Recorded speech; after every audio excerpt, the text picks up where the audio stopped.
Welcome to VGA Podcast episode 83. It's Caleb and Alex back with you this week. Welcome, Alex. We got a lot to talk about today. Yo, how are you doing? Doing pretty good. I've been enjoying playing a Resident Evil on release for the first time. Oh, that's right. Your first time on release. Yeah.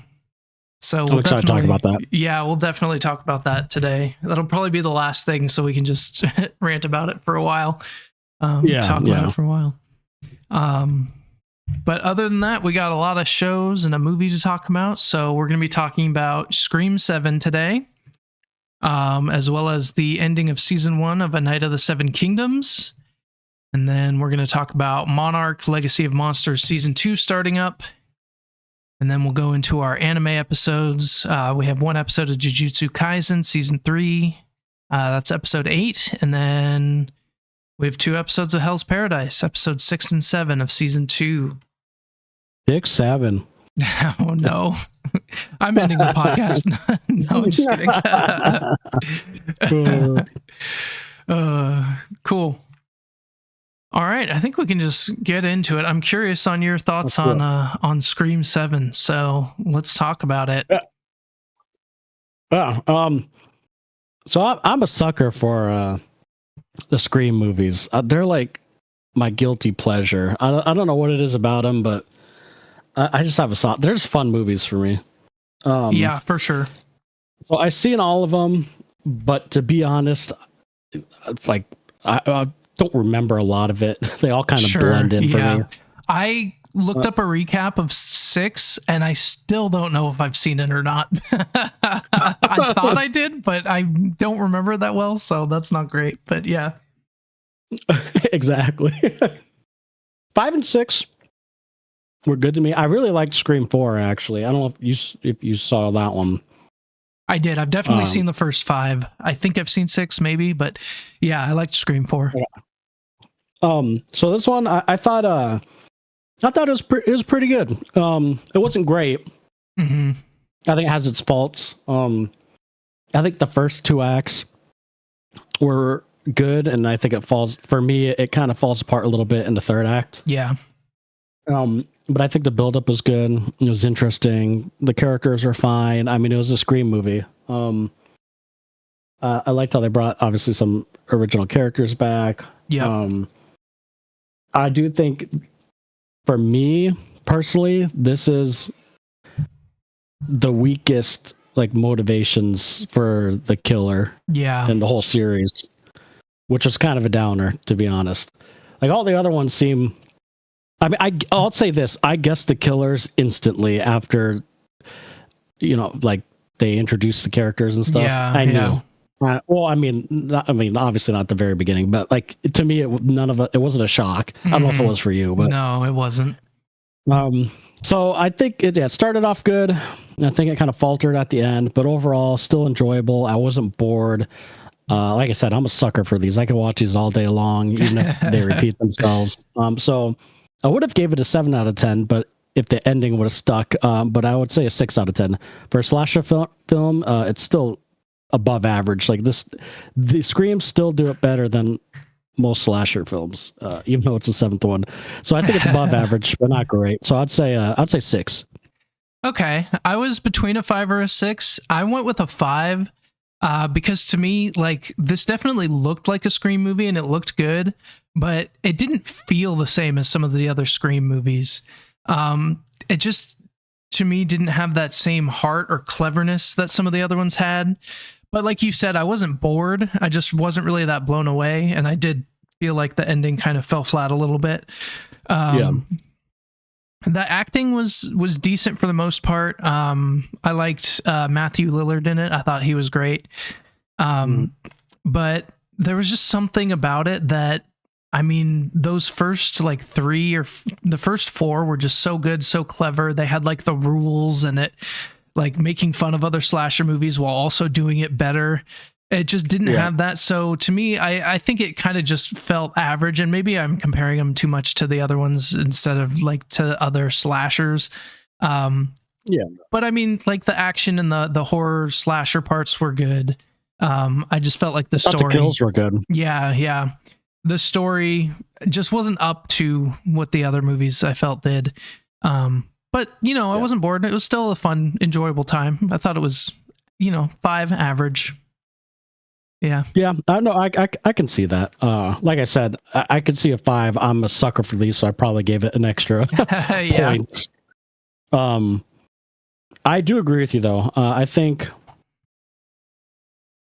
I don't know. I think it does fall flat in that sense. I mean, they even make some jokes in here, like we're not explaining the rules anymore. I know they did. I was like waiting for them, and then they just threw that out. I'm like, oh, okay, we're not getting it. Okay. So if I remember correctly, Scream 6 was pretty good. Like, I actually think I liked Scream 6. It was Scream. I don't. 5 and 6 kind of blend in for me, to be honest. Yeah. I think I liked them, but clearly they didn't leave a mark on me. Yeah, not the most memorable. Not like 1. I mean, 1 is so memorable. Oh yeah. 1. Shoot, I even really liked 2. Yep. 3. I'm having a hard time remembering 3, to be honest.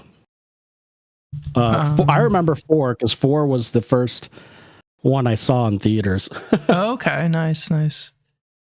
So I think this is like a middle of the pack. I don't think it's the worst of them, but I don't think it's like in the top 3. Yeah. I think it's right smack in the middle. But and then like as far as like, I don't know, how did you feel about the I don't know, like the AI stuff in this? I thought that was fine, and it was an interesting being able to use Matthew Lillard again. I mean, he was crazy in this movie. Yeah. And like, it's kind of, there was one thing that kind of threw me for a loop, which we'll talk about in spoilers, but it doesn't necessarily have to do with the AI, more about just like why certain characters have certain things. And like, yeah, I mean, with like the deep fake stuff and I mean, it wouldn't look that good, but at least it's believable that it could be done, Yeah. I guess at least they're trying something different, I guess, even though it's the same at the same time. Yeah.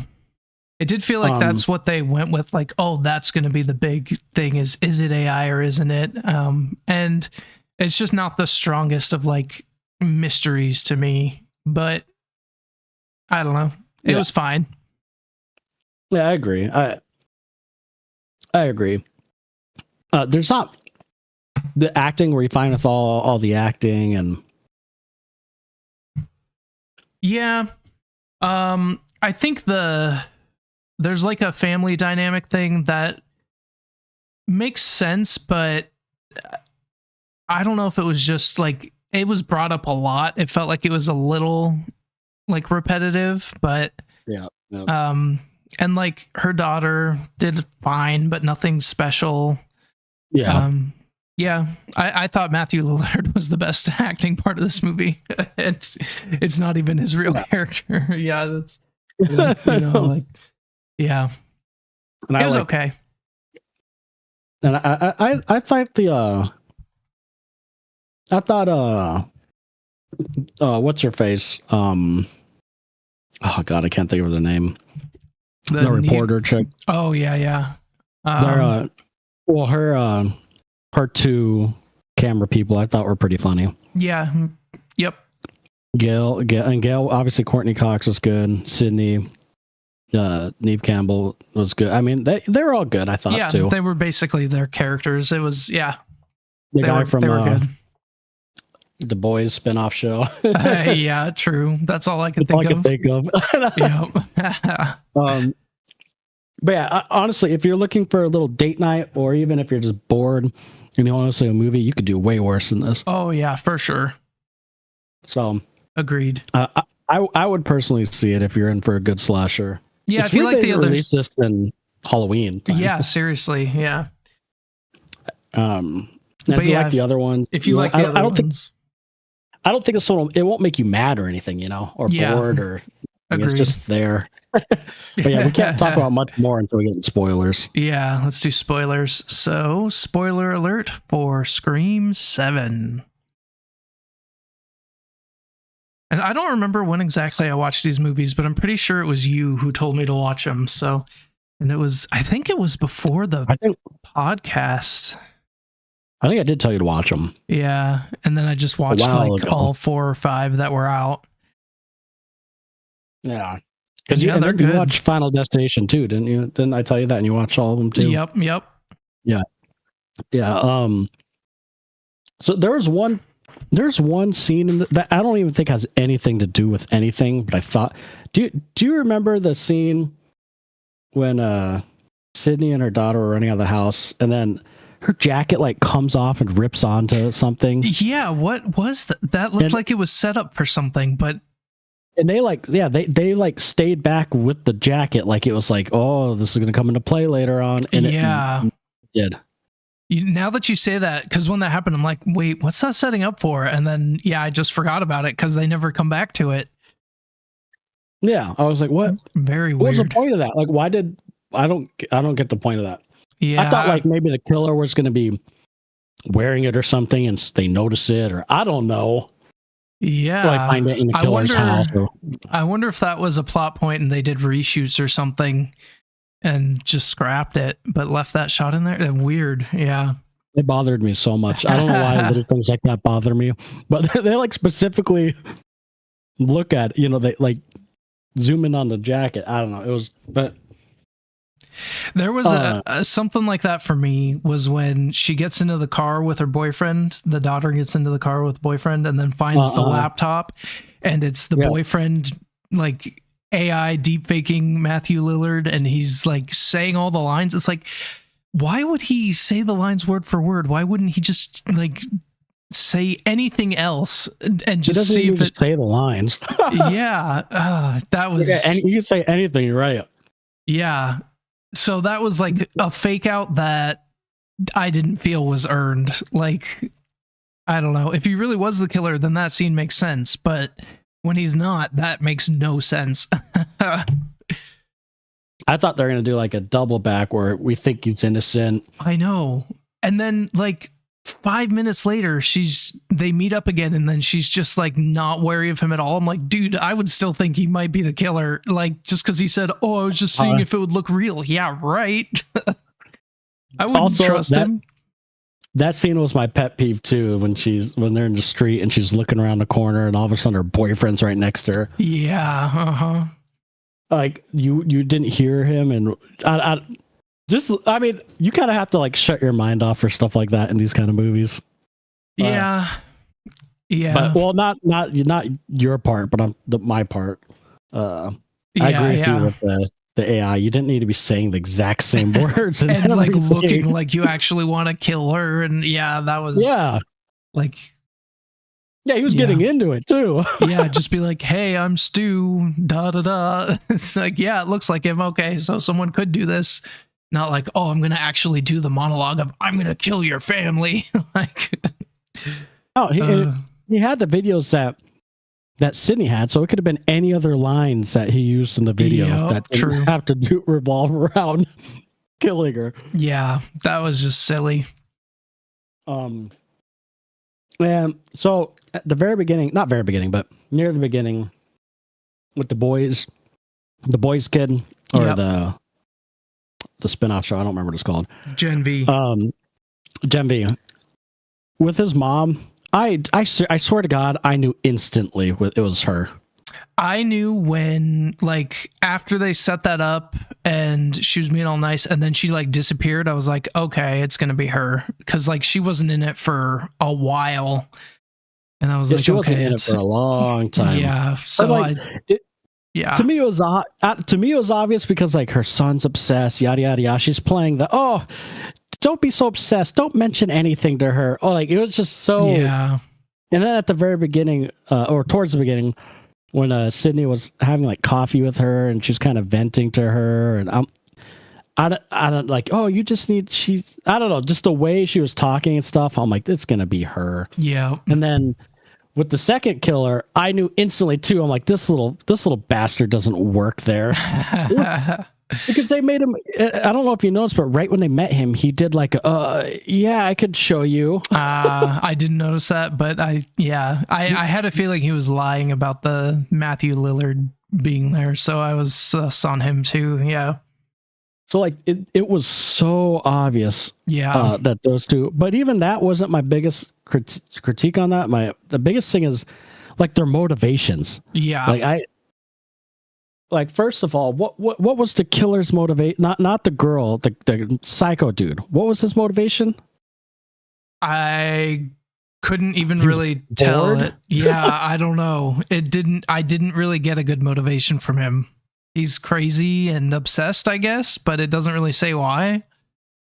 Yeah, exactly. And obviously the girl, the neighbor, I mean, I guess she had a crazy husband and she killed him and got an itch for killing and went to a psych ward close to her and was okay with her son dying because it's too much like his father. Yeah, that was insane. That was the only thing where I'm like, okay, her son died. Maybe she's not the killer, because what kind of craziness would that be? Yeah. But then I was like, well, maybe it's the other guy but like that makes no sense to me.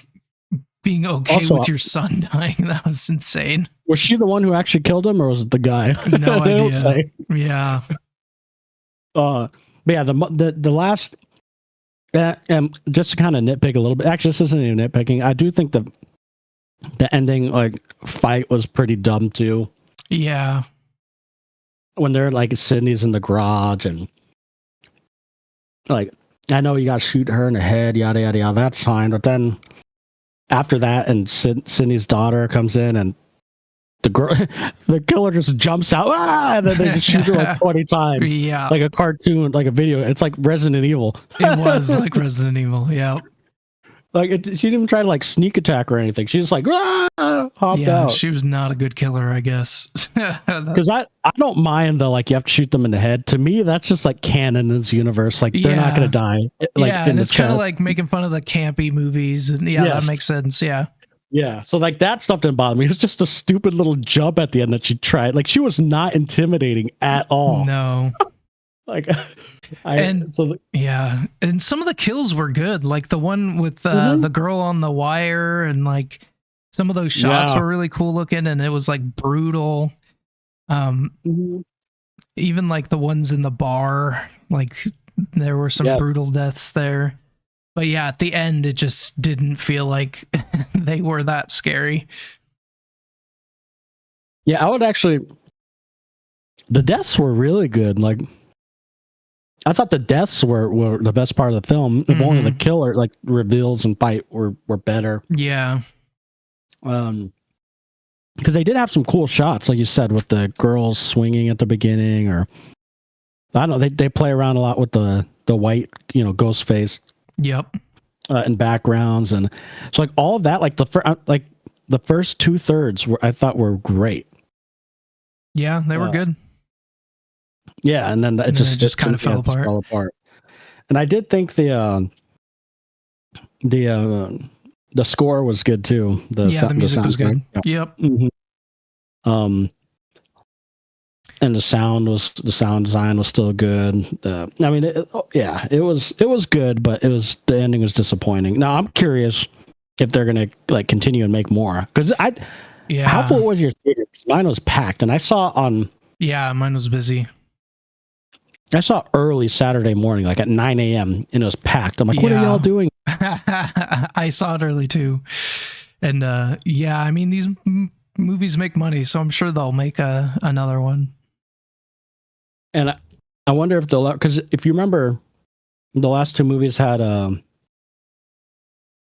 what's her face, Jenna Ortega.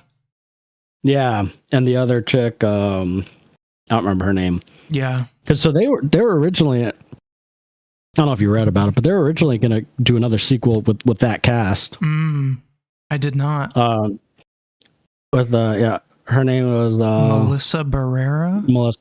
Yes. So they were really going to do it. I guess her character's name was Sam and Tara. Yep. Carpenter. So they were originally going to do another one with them, but like, I don't know. I think Melissa Barrera said something about, I I don't know. She said something political, something that Disney or whoever makes this didn't agree with.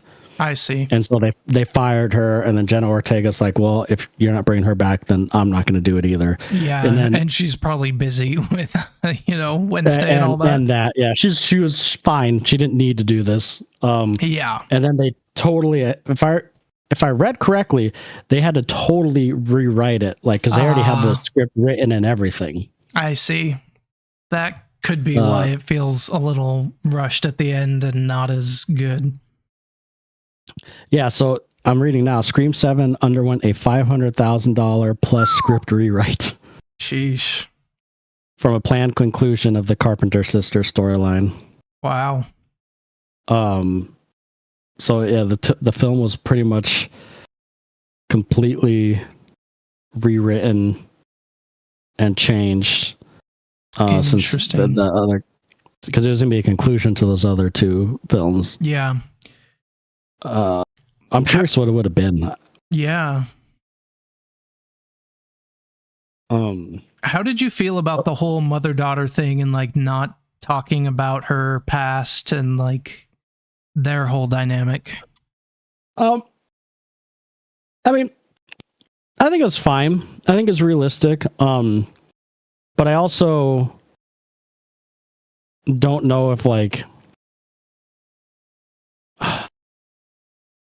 I'm trying to describe it. I think it was fine in like context and in the idea, but not all of it landed for me. But I don't know if that's just the writing and the story, and it's just too much for this kind of movie or this amount of time. Because I feel like it could have. I mean, it could have been explored, or honestly, even deeper. It should have been even deeper, more emotional, and it really wasn't for me. Yeah, at least. Yeah, it felt more like. Maybe it was rushed and like, but they also, it felt like they just kept hitting the same points. Oh, she just will never talk about it. Oh, she just will never talk about it. And it was like, felt like they could have explored a little bit more there, or like, I don't know. There was just something off about it that it wasn't my favorite, but they could explore that in future ones. And maybe if they have a full script instead of these rewrites or whatever, they might do it better. I mean, I agree. Like a lot of the characters like, oh, you're Sydney's daughter and you're weak. And I mean, they could have, you're right. I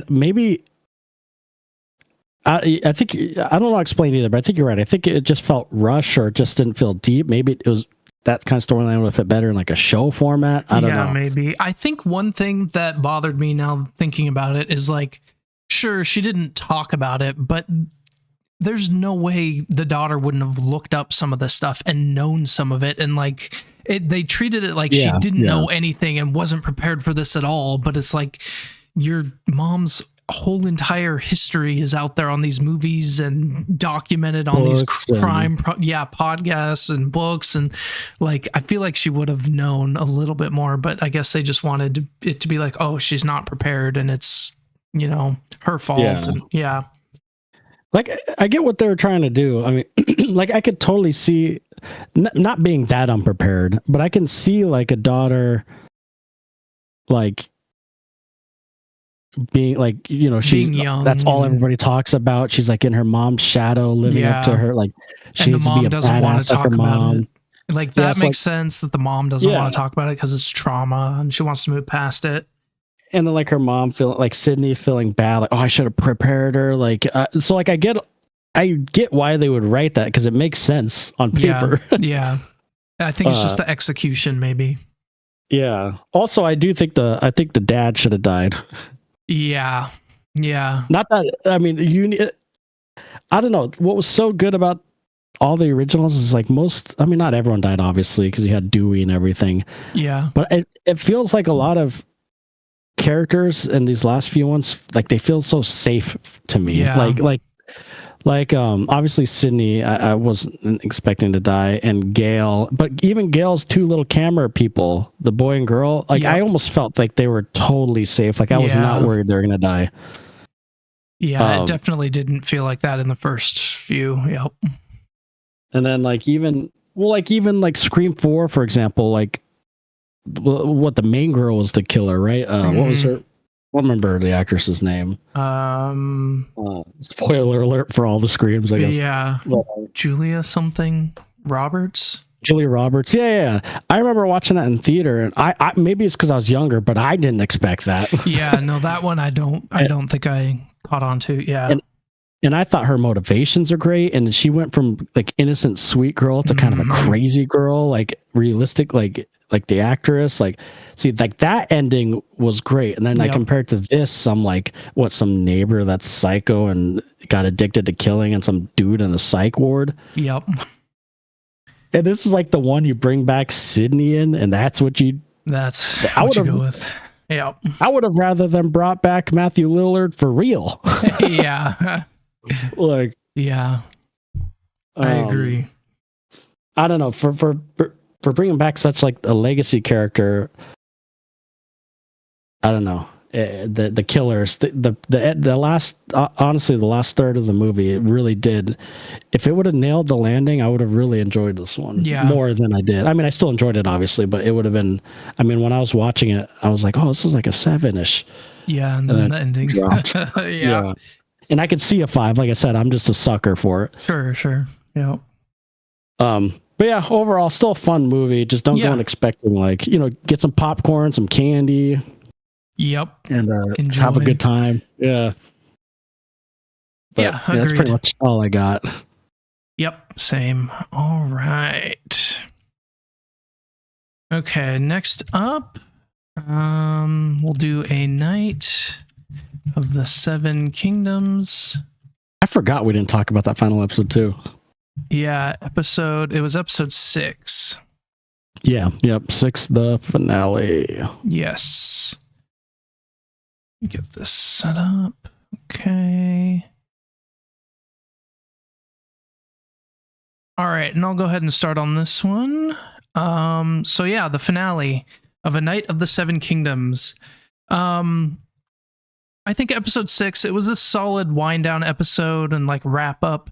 I think I was kind of expecting this from Game of Thrones and all the other shows. They typically do a big one, the second to last episode, and then kind of a wind down wrap up. And I thought it did it well. It seems to be mostly setting up for next season, but like I thought there were some good character moments.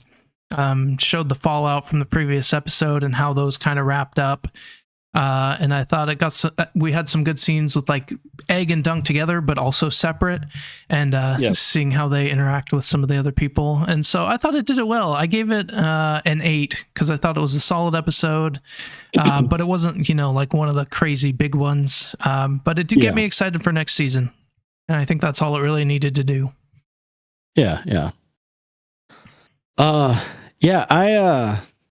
I gave it a 9. Okay. I thought, I don't know, there's something about, like you said, nothing crazy necessarily happened, but it just felt like such a real ending. Like everybody, like in the sense of like people packing up, saying goodbyes, going on their way. Like there's this fun, or not fun, whatever you want to say, but there's this like tournament that everyone came for, and a lot of they were saying bye. It's like, oh man, I'm gonna miss this. I don't know what I'm gonna do when I get back home.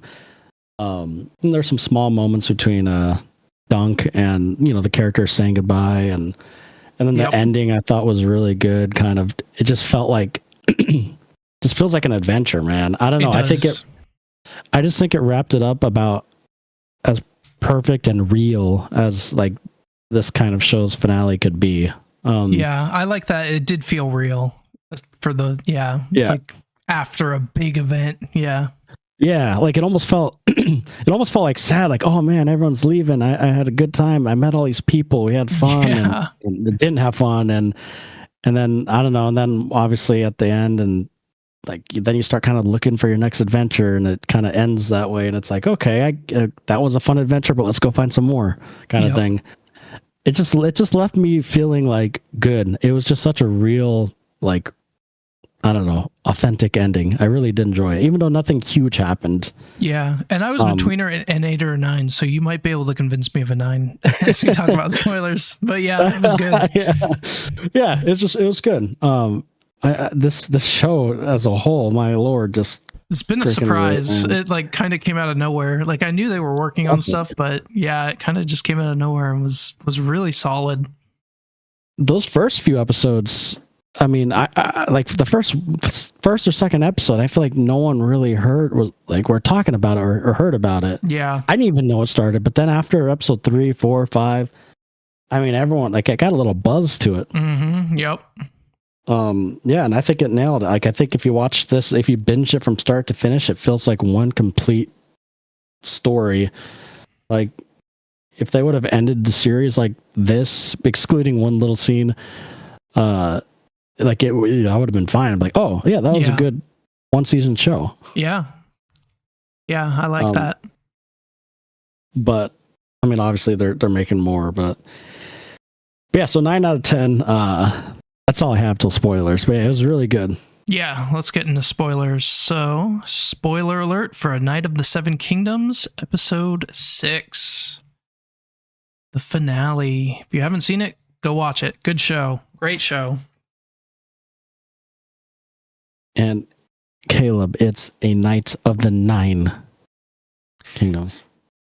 Yeah, but they haven't changed the name of the show. That'll be awesome if season 2 did, though. That's true. They could. That's funny. But yeah, I think the ending with Dunk and like with Egg or Aegon, pretty much just saying screw it, I'm going. I don't care what they say or anybody says. I don't because I felt sad. You know, everyone's leaving and he's riding off on his own, and he gave away the horse to the dude, and then all of a sudden Egg showed up, and I even felt hopeful. I'm like, oh, okay, I'm gonna have company. I have a squire. Like, we're going on a journey together. Like, it's not lonely. There's something about like just not being lonely on the road and on these adventures. Like, it gave me hope. And then the music when they're kind of walking off down into the field was great. Yeah, it's just and then his master or whatever, his knight, that I forgot his name. Yeah, he kind of just rides off in the distance. Like, I don't know. There's something about it. It was bittersweet, right? It was sad and all this journey, but then hopeful and exciting. What's the next adventure? And to me, that's fantasy, man. Oh yeah, that's this felt like such a great fantasy show. Yeah. And obviously what's that? Go ahead. No, I was just gonna say, and then obviously they did that little tease at the end, which I kind of already knew. Of course, Egg just left. Yeah, I kind of guessed that. I think I read that doesn't happen in the book, or it's not shown or something. So I'm curious if like they're going to be on the run and how that's going to go next season. Like, are there going to be people chasing them, or does he just kind of let them go and then maybe they'll meet up later and have a big fight about it or something? I don't know. I kind of want to read the other short stories, but then I kind of don't at the same time. Yeah, same. But I mean, I can see. I mean, they didn't even need to put that in, and I would have known. Yeah, that, like, true. Like, Aegon just left. I mean, I think they just put that in maybe to like be like, "There's more, guys. Don't worry." I don't know. For like the casual viewers. Yeah.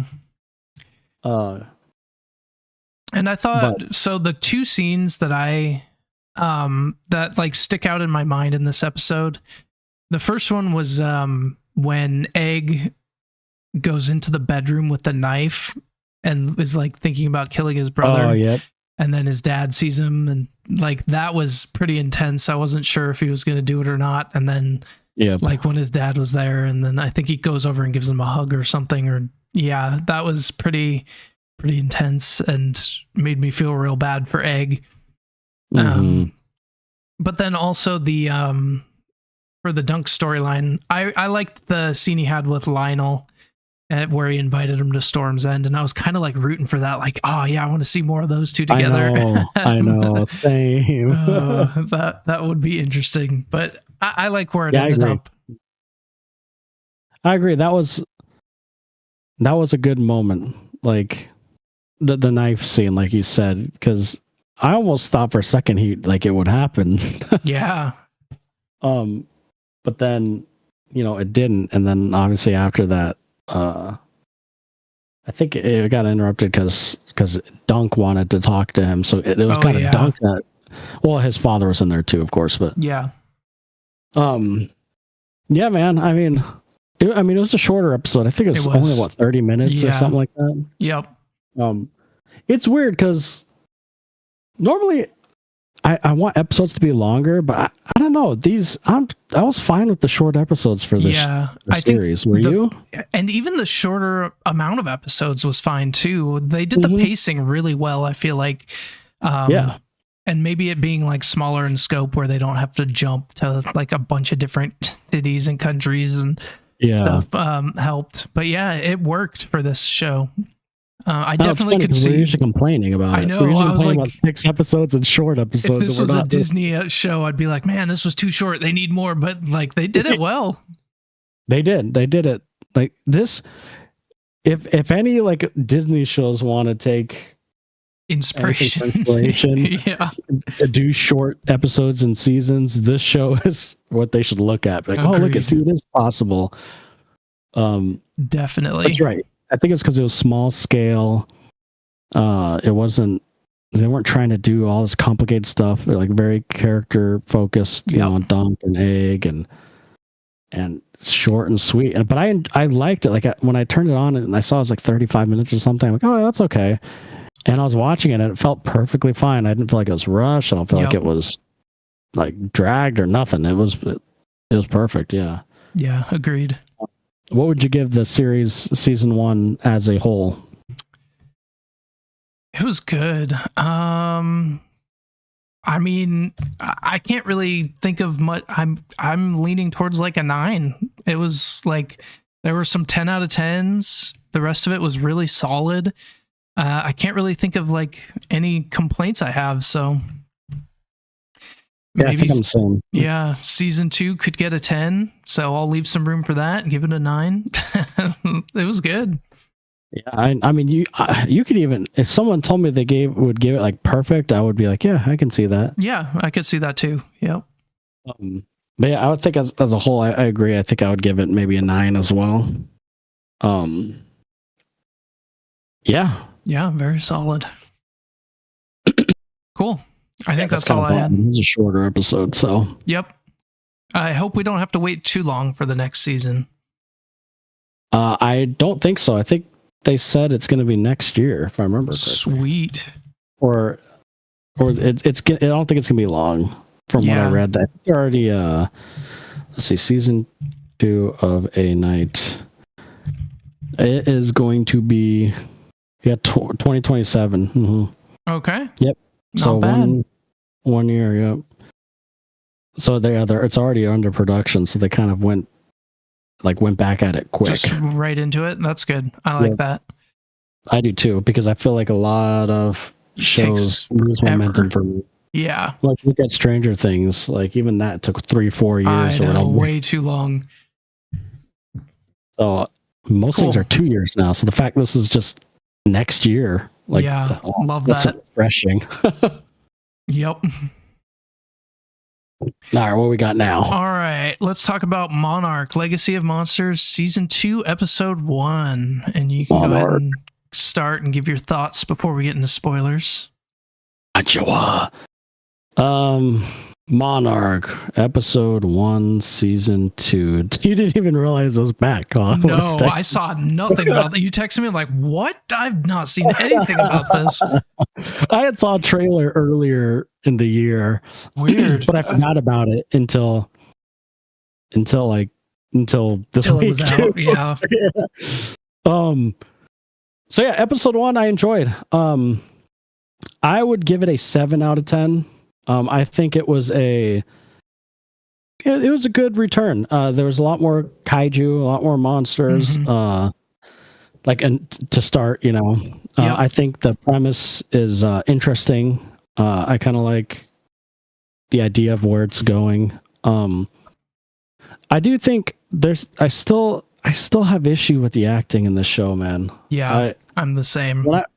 When I'm watching the show, there's some scenes where when I watch them, it just feels so scripted in TV. Yep.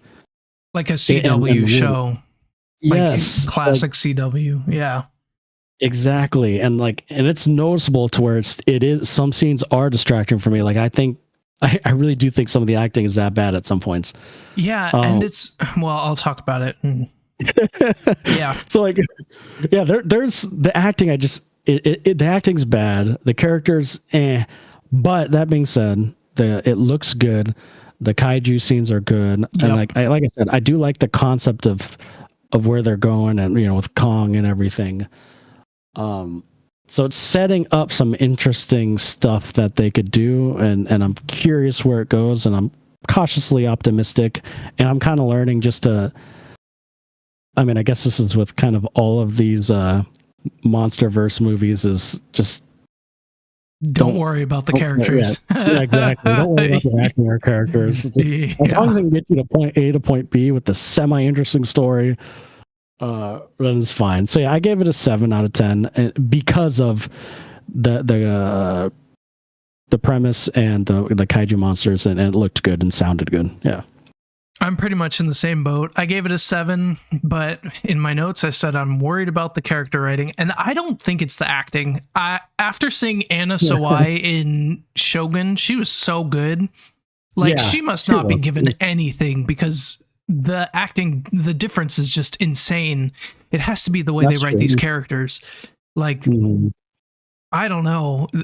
And like the kids in present time are definitely the weakest part of the show. I feel like the flashbacks have decent writing, decent character writing, at least more interesting, and they don't make the same kind of dumb decisions. I mean, they sometimes do, but yeah, I'm just a little worried about the writing. But like you said, like the kaiju stuff was great.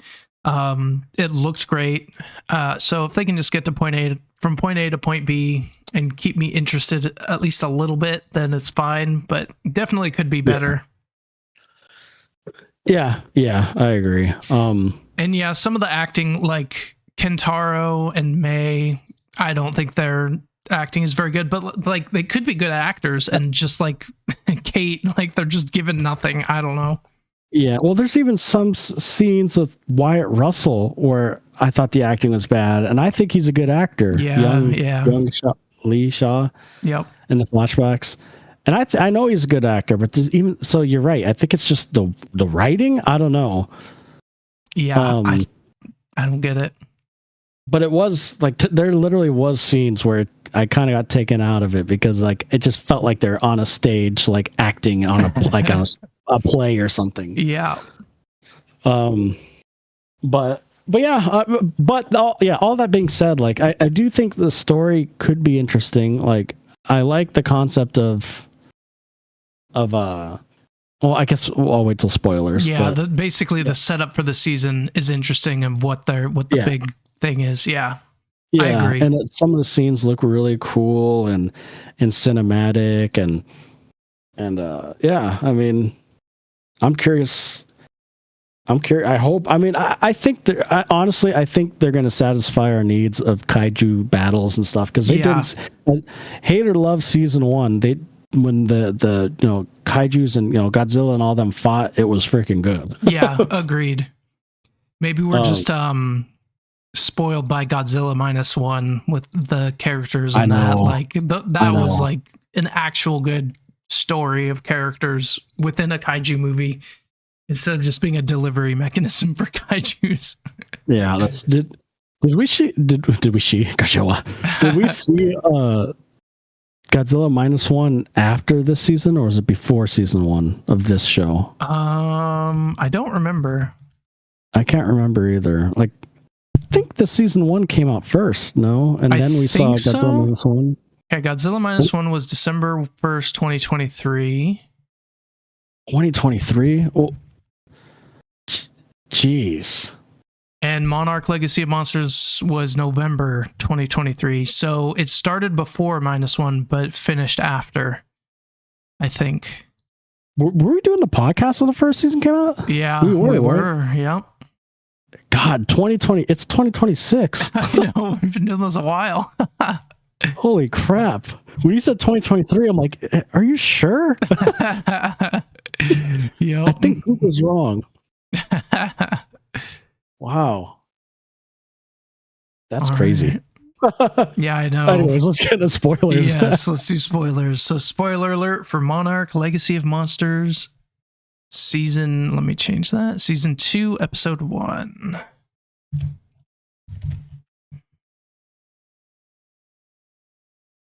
Okay. There was, I don't know if I've just been playing too much Resident Evil, but there was one part in this that felt very much like a Resident Evil village. It's in that flashback. When they go to the fishing village. Yeah, I just was like, okay, are these guys like zombies or something? Yeah. But I like that part, like with the creature on the wall and how they tied that in. Yeah. That part, beside the kaiju part, was probably my favorite part of the movie. And I've said part too much now. Doesn't sound like a real word. There was a scene in that part. Not that part. Well, one of the ending scenes. Sections. Yeah. Where they're kind of walking away. This is one of the part where, Jesus Christ. This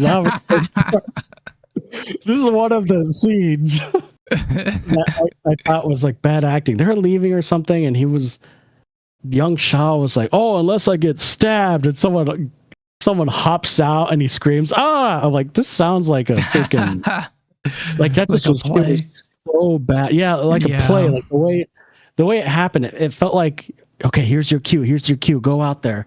Yeah. Him reacting. Oh, and then they're all standing there. I was just like, man, this really feels like it does not feel natural. Yep.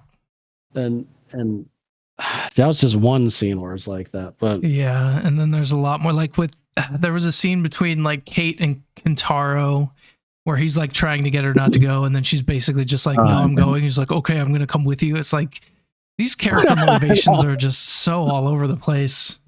I know. They're all like, no, we can't. And Kate's with her dad too. She's like, no, it's like, you can't do that.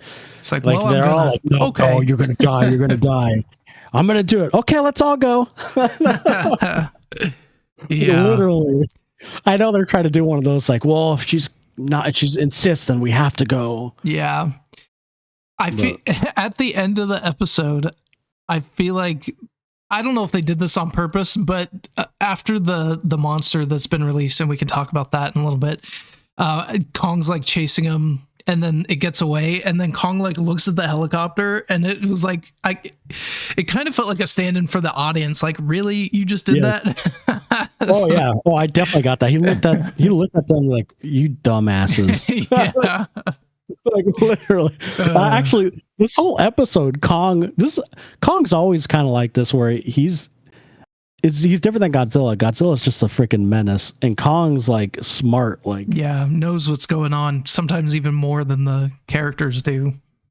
Yeah, like they kept saying, "Oh, why is Kong protecting his, or why does he keep attacking this area?" Well, and then obviously he whacks that thing like, "You stupids! There's crap in there. Keep this shut. This is my island. Stop letting things out on it." He was literally like the character, you're right, to stand in for us audience. Just giving him the side eye. I love Kong though. Kong's awesome. Everything with Kong was great. Yeah, highlight of the episode for sure. And he looked good. Yep. And we didn't even see Godzilla this episode. Nope. We got to see the big bad, whatever they're calling it. Big bad. Yes, the big giant squid or Kraken looking thing. Yeah.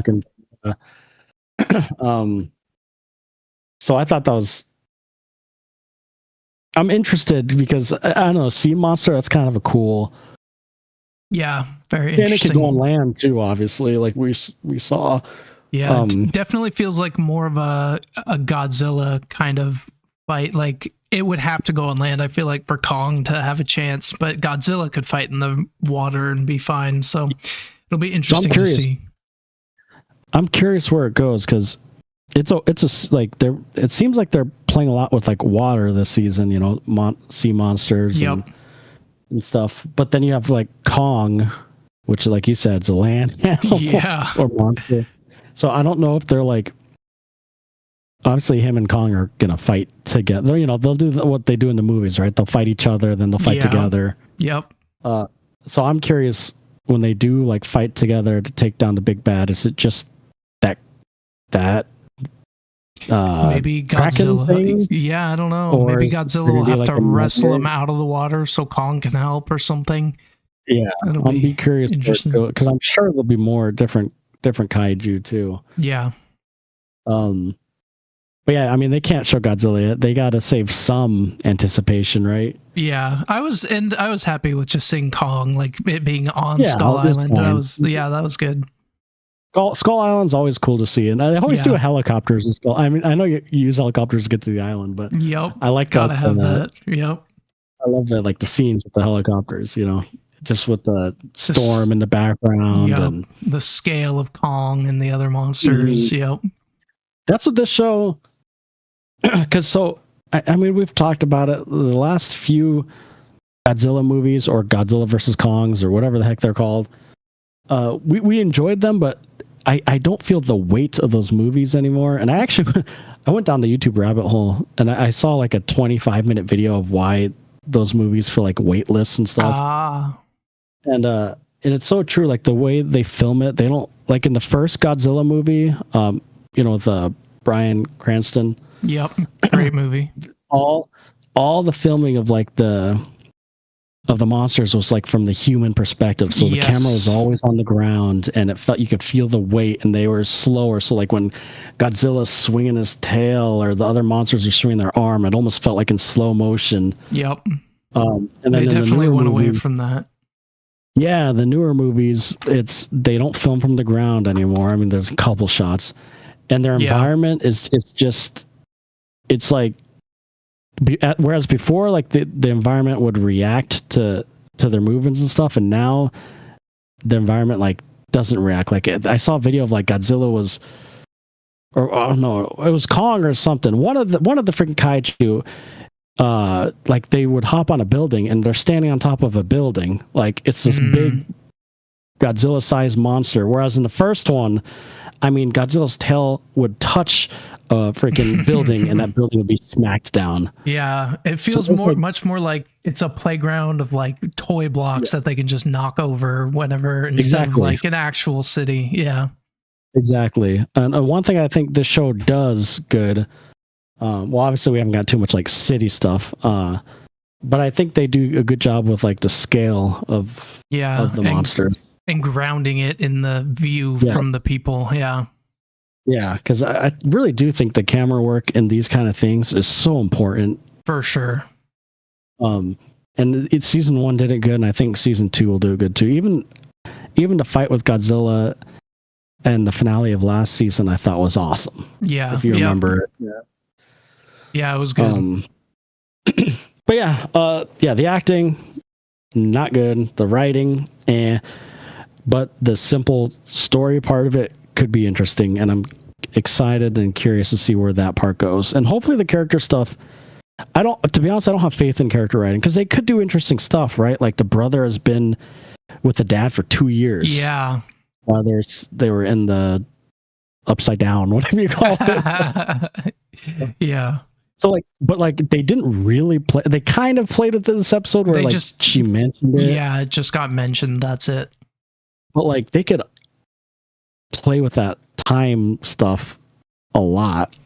Yeah, and I was surprised that they got Lee Shaw back so early, but I guess it kind of makes sense because the longer he's in there, well, no, I guess it depends on if they want to do a time jump or not. But I kind of like where they're going, where it's just like, oh, they let out a monster, but they also got Shaw back, so now all the characters are back together. So I think that works. I was worried like they were gonna run off and he pop back up, and they're gonna try to find him on Skull Island for 5 episodes. But I'm glad that they like stayed and like actually saw just him, like got it out of the way. Pop up. Yeah. So, but a decent start. I'm excited to see where it goes, and this is one of those shows where it just give me some good monsters, and I'll watch every week. Yep, for sure. And we got 10 episodes of this season 2. See, I like that. 10 episodes, nice and even. Yes. Yep. Sweet. Not 6 or 7 or 8. 6, 7. 6, 7. My daughter she's only in first grade, and her class would. I volunteer for some of her like her parties and stuff at school. Yeah. And my God, even like these little first graders say that stuff.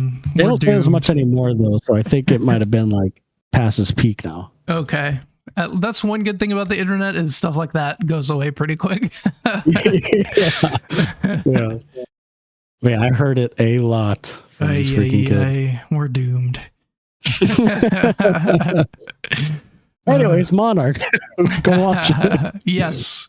There's not 6 or 7 episodes. There's 10. Yes. All right. Let's get into our anime arc. Anime hour. So let's do Jujutsu Kaisen Season 3, Episode 8. Yes. Yeah, and I'll start on this one. Okay. I wasn't really expecting the episode to go like it did, but I really enjoyed it. I thought it was a great episode. There was like the first half of it kind of felt like a slice of life, almost like the Chainsaw Man movie. I was kind of expecting just to get right into action, but it kind of slowed it down. And while this was light on action, it got me so excited for the next episode. And like there were just some really cool shots of like farther away, full like you could see everything and just slowly going through. And like we get to meet a new character, which is interesting, and see I don't know, I just really liked it. I thought this season they've done a lot of interesting camera work stuff that I don't see that often in anime that I'm really enjoying. And yeah, it just got me excited for the next one. So I was between an 8 or a 9. I think I'll give it a 9 because I just really liked the setup, the way they kept me engaged. Okay, yeah, we're pretty similar. I would give it an 8. I didn't like it as quite as much as you, but obviously I still really liked it. Yeah. Yeah, I thought it was a good setup. Well, not really a setup. It's still a progressive story, but it got me. I get what you're saying. It got me excited for like a setup for the next episode. Yeah. And the new character is pretty interesting, actually. I kind of like the idea of like a judge. Yeah. So I agree. I think the animation was still interesting. The first half, I was confused for a second. I'm like, wait a second, am I is this right up there? Yeah, same. And then, but yeah, it kind of like a slice of life episode, like you said. But then, yeah, progressive story, interesting new character, good animation. Yeah, so 8 out of 10 for me. Mm-hmm. Sweet. All right. Let's get into spoilers. Spoiler alert for Jujutsu Kaisen Season 3, Episode 8. That's crazy that there's already 8 episodes out. I know. And we even had an extra week of waiting. Oh, I know. 2 weeks. It was 2 weeks, man. It was worth it. It was worth it. Yeah, I really like the new character. Like, there's something about like he kind of just wants to be the judge and regulator of. Yeah, he's so done. Like, I didn't expect this episode to be like a rebuke of the Japanese criminal system, but it worked. And like how he's just like so fed up with it, and like, I need to be the judge now. It makes total sense, and the way they set it up was great. I'm really interested to see his curse technique and his domain expansion. Hey. Man, when he said domain expansion, I was like, where is this going? Is this our first time we've seen? No, we saw it maybe in the first episode, right? With this season. This season, I don't know if we've seen a domain expansion. I don't think so. No. Okay, that's what I thought. Yeah. See, I am curious about his curse technique too. I know I was complaining about that one chick's curse technique, but this guy's curse technique, I am totally interested in. Yeah. Because it just sounds cool. And I feel like if it's like a judge thing and it's judging if someone's good or bad or like right or wrong, I feel like Yuji he's so like, well, he used to be so innocent, but he still has like a guiding principle, and I feel like he'll be a good matchup for him. So it'll be interesting to see how it works. And they could do a lot with this. Yeah. if he's like a good counter to it. So yeah. Yeah, see, like this fight, I'm not expecting a straight up fight. I'm like, this is the kind of like technique where I'm like, okay, they could do some interesting stuff with this. Yeah, for sure. So I am very excited. Hopefully, it's the next episode. I guess you never know. Yeah, true. Because you also have like Fushiguro meeting up with that guy who. So the girl tricked him. I'm interested. I wonder if the girl's gonna flip on that guy and work with Fushiguro, or if he's gonna have to fight both of them. So. Yeah, that's true. I didn't think about that, actually. She could be one of those people that's like, actually, this guy's stronger. I'm going to be on his team, you know? Yeah, that's true. Like, she could be a flip-flopper. I mean, you pointed it out, too. We both said it. But, again, the animation just keeps... So good. It feels like it's even, like... I'm not saying the season's better in season 2. I'm just saying the animation feels like it just keeps... They keep doing unique things and improving. Yeah, and it's like movie quality every episode, it feels like. Yeah. It's crazy. Yeah, man, it was just good. I'm excited, and I wish we don't have to wait 2 more weeks again, do we? No, I don't think so. I'll double check. Yeah, don't say anything until you confirm it for me. I haven't heard anything this time. And they used to do... excuse me. You said they usually do like half a season and then take a break and then do the second half. Yeah, so I think there'll probably be like 12 episodes and then 11 episodes or something like that. Something like that, yeah. Okay, March 6th. Yes, next episode comes out this week. Okay, sweet. But yeah, I mean, it's just one episode this week, so not too much to talk about. But yeah, I really enjoyed it. Yeah, it was good. Oh, I love this show.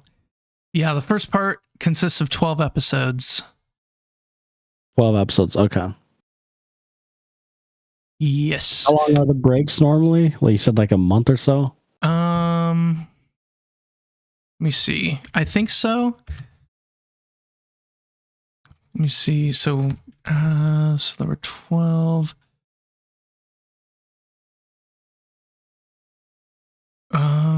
Where was the break here?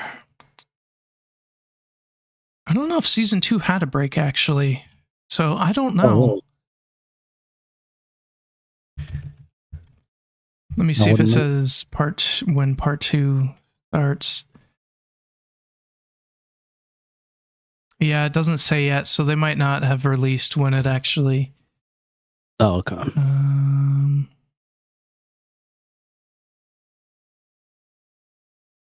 Yeah, I'm not sure. We'll probably know closer to when the 12th episode comes out. Yeah. Yeah. Oh, I love Jujutsu Kaisen. So glad you're watching it live. I know. It's good. I love it. I love it too. Okay, so we have 2 episodes of Hell's Paradise, right? Episodes, yes, 6 and 7. 6, 7. That's right. Let me see. Why did we do this to ourselves? Okay, yeah, let's talk about Hell's Paradise. So, season 2, episodes 6 and 7. Alex, you can go ahead and start. Give us your thoughts. Okay. Episode 6. Let me see here. It's been a minute since I watched it. Oh yeah. Okay, I remember. These 2 were kind of like similar, almost like part 1 and 2 of the similar episode. Yeah, I mean they pretty much were. Yeah, episode 6. I absolutely loved. I think we talked about it in the last episode. I think the season's been very consistent. Yep. But I think episodes 6 and 7 might be my favorite episodes of like the entire show. Yeah, I kind of agree. I feel like I've said that before. They just keep upping it. But they keep upping it apparently. Episode 6, I gave it a 9. Actually, both I give 9s. I give episode 6 and 7 9s. I think episode 7 was better than I would give episode 7 a higher 9. But the action was great. I don't know. I think I explained it last episode too, but I don't know. They do the characters really well in this show. Like I kind of like and care about all of them. Yeah, agreed. And episode 7 specifically, God, that was episode 7 for me was, again, I might have said this before, but they just upped it. But it feels like Demon Slayer level, like animation and like fighting. Like it feels like it upped its game in episode 7. Yeah. Yep. I really enjoyed it, and I really loved not just like the action part of it, but the characters that were fighting and their story while they were fighting and figuring stuff out. And yep. And yeah, man, I dug it. I think these have been my favorite. Yeah, 2 episodes of the show so far. So both 9 out of 10. Like you said, they're kind of one episode, but yeah, 9 out of 10 for both. Yeah, I mean we're basically exactly the same on this. I gave them both 9s. I would also agree that I liked episode 7 a little better. But yeah, they both were great. Beautiful animation, and I feel like the fight choreography and like how they showed how each character fought, especially in episode 7 with like some combos. It was just like so cool to see, and it was very easy to follow. Because sometimes in like Jujutsu Kaisen you have to go back and like rewatch and you'll pick up on some other things. But this one, I feel like they did a really good job of clearly showing what was happening and why, and it makes sense for the characters. And it was just, it was really good. And you can like see the characters in their fighting style. Yes. One interesting part is episode 7 gave us a kind of different perspective on some of the Tensen and their motivations, which I enjoyed. They were really good. Very, very good episodes. And I don't even feel like we're done yet. I feel like the next episode could, be similar. So that's awesome. I don't know, man. This show has been consistent. Yeah, very. I mean, I'm happy because I really liked season 1, but season 1 definitely felt very like I don't want to say mid because mid sounds bad, but like very like basic, like, oh, I liked it, but it felt like most other animes. Yeah. But in this season, it's kind of grown into its own thing. Yeah, exactly. Like this season, I was kind of expecting more of season 1, but it's gone up a level, like I'm really enjoying it. And I think this is the perfect pairing with Jujutsu Kaisen. Like you said. Agreed. Jujutsu Kaisen is, I mean, sometimes I gotta rewatch it, or it's a little more confusing. Not in a bad way. It's just a more complicated show. Yeah. And then watching this, where it's kind of a more simple, traditional, like clear, like you said, it's a good pairing. Yeah, agreed. But man, one thing I will say with this show, honestly, so I haven't watched a lot of anime, obviously, but this show for me has this season specifically, kind of season 1. I don't know. This show does really good with the characters, in my opinion. Like each of them are very distinct. Each of them, I kind of have their own story, and I kind of like and care about them in their own ways. Like it's very clear. They do a very good job with making you root for them. I don't know. Do you agree, or am I like over exaggerating with the characters? No, I agree, and especially with like the amount of characters, because there's kind of a lot, I would say, for like main characters. And the fact that some don't really interact all that much, but still like Chobe, he was just kind of gone away from the other characters, but you still feel that connection to some of them, like his brother, and then like Gabimaru, he fought. Like there's still little connections there, and you just like you see their character really clearly. It is very clear and distinct, and they do a good job with that. And with so many characters, it could get muddled, and it could be like you don't care about some, but they do a really good job of making you care about all of them. Yeah. Because some with the anime I've watched, sometimes it can be confusing. Oh, what character is that, or who's that? Yeah, are these guys kind of look like familiar or the same, but this one's very distinct. Yep. But I want to say more, but I can't say it till spoilers. But yeah, I've been digging this season a lot, and this I mean, I am pleasantly surprised, man. And the way this show's going, I hope there's another season. Yeah, agreed. Yeah, let's get into spoilers. So, spoiler alert for Hell's Paradise Season 2, those episodes that I'm not going to say. Yeah. Say it. 6, 7. Oh, man. I agree with what you're saying with the Tensen, specifically in episode 7, kind of seeing point of view. I liked that they had that with like the character who's like the Tensen that seems the most carefree and like just joking around. But man, when she switched, when he said like, "Oh, we're having fun," and then she's like, her voice totally changed. She got super serious and it's like, "This is not fun." It's like, "Oh, dang, okay." I guess they're kind of victims too. 1,000 years, right? Yeah, like, he's like, I know we're never gonna get full immortality or whatever. It's just, and then she switches back, or like, oh yeah, well that's why I'm so happy-go-lucky. Otherwise, I'll go crazy. Or she's like, or I'm crazy because of that. I'm leaning more toward that one, but yep. Well, yeah, that was kind of an interesting little scene. I agree. Yeah. And the way that fight was cool, like actually both the fights with the two brothers, that was choreographed really good. Oh, and so good. I loved that action. I loved how the brother, he knew, I don't remember the brothers' names, but I loved how they knew, like, if my hair is unbraided, I'm lying, kind of thing. Yeah, that was a cool little thing to throw in there.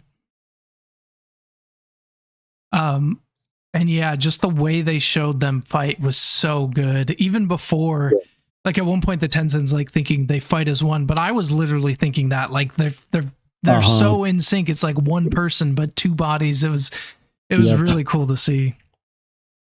And I do like how the brother I was with, the Tensen, really still is, well, I mean, good, quote unquote, but yeah, not like fully with them kind of thing. Right. Because I was like, did he really like choose their side? He's luring all of them here, and but it was kind of cool to see them fight and stuff like together, and like, nope, I'm not with them. Agreed. These people are crazy. So that fight was awesome, and then obviously the fight with the big dude. What's his name? Yeah, I forget now. The big dude and the other dude, the small dude. Yeah. Gentetsusai.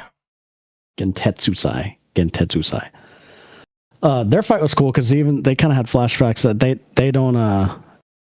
they can't fully use the Tao or whatever it's called because they can't see it, and so they're trying to figure out how to see it. And the big guy, I am never gonna remember that name, so I'm just yeah, that's fine. He figures out like, oh, and one of his eyes got blurred, like, and I could see it. So it's like I'm relying too much on my eyes. So he's so crazy. So crazy. Just close your eye, dang it. No, that's not good enough. Insane. We have to go to the extreme. It so works for that character. All he wants to do is fight, and this is the best way to be able to fight this lady. Yes. And then even the small dude's like, oh, thanks for saving. He looks up and saw his eye gouts out. He's like, oh. Yeah. Oh, my goodness. But yeah, I don't know. There's something about the show, and then it kind of at the end it says we all know we're gonna get through this, and it kind of scans through everybody because we still haven't seen the main chick. Oh, and I really want to see the blind guy with his sensei. Shion and newer guy. Yep. I really, really like them, and this is what I mean. Like, it's crazy because we obviously saw Gabby Maru fight with the I don't remember her. Yep. And that dynamic was interesting, and she's interesting because she's kind of like the carefree, but she has like deeper meaning, like in that first episode 6, right? Yeah. Yep. So you have like that group. You had this group we saw in episode 7, and we still have a couple other groups. So it's like, you're right. I don't think it's going to slow down. Yeah. We haven't even seen who are those people a couple episodes ago that. Oh yeah, the new group. Yeah, that where that dude's like freaking crazy. Yep. Yeah, there's a lot still. Wow. Yeah, so like we haven't even seen that. Yep. And yeah, just to talk about episode 6, I really enjoyed Gabimaru fighting with Yuzuriha, and it's cool how they both have like that shinobi upbringing, so them knowing like when to like how to fight together makes sense, and like how Gabimaru was kind of trying to distract, and then that worked out for Yuzuriha just to come in and get the killing, quote unquote killing blow. And then he transformed, and we didn't even see much more of that because it went to this other cool fight. Yeah, there's so much coming up, I feel like. Yeah, that's right. It just switched to this fight, and then we still have a couple other groups. We still have the other crazy dude that kills babies and stuff. That dude. Yep. Like that psycho dude I mean, he's technically part of the good guys, but like even our characters are kind of freaked out about it. Yep. It's like there's so much. There's still so much, and I feel like I ask you this every week too. But you said there's 9 episodes for this season, or 12? I think you said 12. I think it was 12. Yeah, let me see. Yeah, I think it was 12 too. I think season 1 was 13. Let's see, season 2. Okay, it doesn't say here. Let's see. Hell's Paradise season 2. The next episode's tonight. Oh yeah. Nice. Yeah, 12 episodes. 12? Okay, perfect. And we're already on episode 8. Yeah, I have a feeling there'll be another season. I know, there's just so much. Yep. At least one more season. I'm hoping. Oh yeah, the next episode's out now. Oh yeah, I was looking up. Know what I'm doing tonight? I know. I don't know. I mean, obviously, I was excited for Jujutsu Kaisen. That was like a given. Yeah. And I was excited for this show too. I just wasn't expecting to enjoy it, just as much in a different way. Yeah, it's pretty cool. And I like having both because, like, yes, it can be a long wait week to week, and then even 2 weeks, like just having 2 of them, it helps. It does help, yeah. And once I need to start free run again. I know I haven't restarted that yet. I've been playing too many games. I know I've been doing between Jujutsu Kaisen and Hell's Paradise, and I've been watching One Piece, and then Resident Evil, and then I've been reading obviously Red Rising. Yep. And like I haven't had time. I know. And then being a father, I guess I have to do that too. I guess so. Oh darn. And a husband and a employee. Yep. Not enough time in the day, man. Yep, I feel that. But I have made time for Resident Evil. Ooh, if you want to segue to that. Yes, let's segue into that. I'm gonna put a spoiler. I'll get a spoiler thing ready. We can Resident Evil Requiem. Honestly, probably spoilers for like all Resident Evils. Yeah. I'm going to do Resident Evil Requiem and more. No, I don't know. We'll just do Requiem because that's the one that the spoiler alert is the most important for. That's true. If you haven't played the other games, then go play the other games. Yeah. Or you probably won't even remember because there's so much that happens. True. Okay, so where are you at in Resident Evil Requiem? Because I played quite a bit, so you might be literally just got to Raccoon City. Oh, perfect. Me too. Oh, that's literally where I ended. Yeah, I think I played like 30 minutes in Raccoon City, maybe. So I might be a little further, but not much. Yeah, I have not played. Like I literally saw the cutscenes and stuff, and then I was able to play in Raccoon City, but I have not started it yet. Sweet. Cool. So we're at pretty much the same spot. That's pretty cool. Yeah. Perfect. Nice. How many hours have you played? I'm curious. I don't even know. Because I've been taking it pretty slow, to be honest. I've played quite a bit, and I've been taking it slow, too.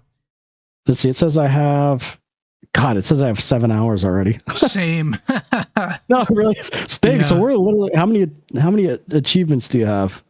I have 27%, so I have 19 earned. I also have 19 earned. So we're literally playing the same exact way. That's hilarious. The same exact time. Some of these are like optional things we've gotten too. They're not like part of the story. Yeah, that's hilarious. Because I'm pretty sure I've gotten every single achievement that I could have gotten up to this point. Like I've collected, and I collected all the documents in the first mansion and like the first 2 parts. I collected every single document. I know it's an achievement to collect all the documents, so I'm trying to find all of them. Yeah, I usually don't care about like trophies and stuff, but with like Resident Evils, they're kind of for me. They're fun to do. But. Yeah, I feel like I missed one safe, so I might have missed something. There was a safe in the like bar area that I didn't find the combo for, and then did you unlock all the like the extra health and all that in that poker room? Yeah. Mm-hmm. Yeah. So you just didn't get the safe. Yeah. Yep. Did you get the safe in the basement? Yeah, I did. Yeah. Okay. That was interesting because I picked up the code as Leon and I was like, so Leon's going to have to go to the basement. But then I was Grace. I'm like, wait a minute. I have the document for that. So, okay, I guess she knows somehow. I was thinking the same thing. Like Leon just passed on the document to her. They have a Google Drive where they can share it. So yeah, what do you think as like a newer Resident Evil fan? What are you thinking of it so far? I'm loving it so far. It's really, really good. I haven't played Resident Evil 7 very much. I think I played the very beginning of it. So the first person is new to me, and I will say I am nowhere near as good at aiming in first person in Resident Evil compared to third person. I think purposefully, because I'm not either. I think and I have the auto aim off because I think that's a standard player. It is hard, but I think that I think it's purposeful, like because if a panic and that makes sense. I think they did it purposefully. Yeah. So I'm doing it how they recommend it with Grace in first person, Leon in third. Okay. That's how I'm doing it too. And I think that really works and adds so much. This game is pretty scary as Grace. It is.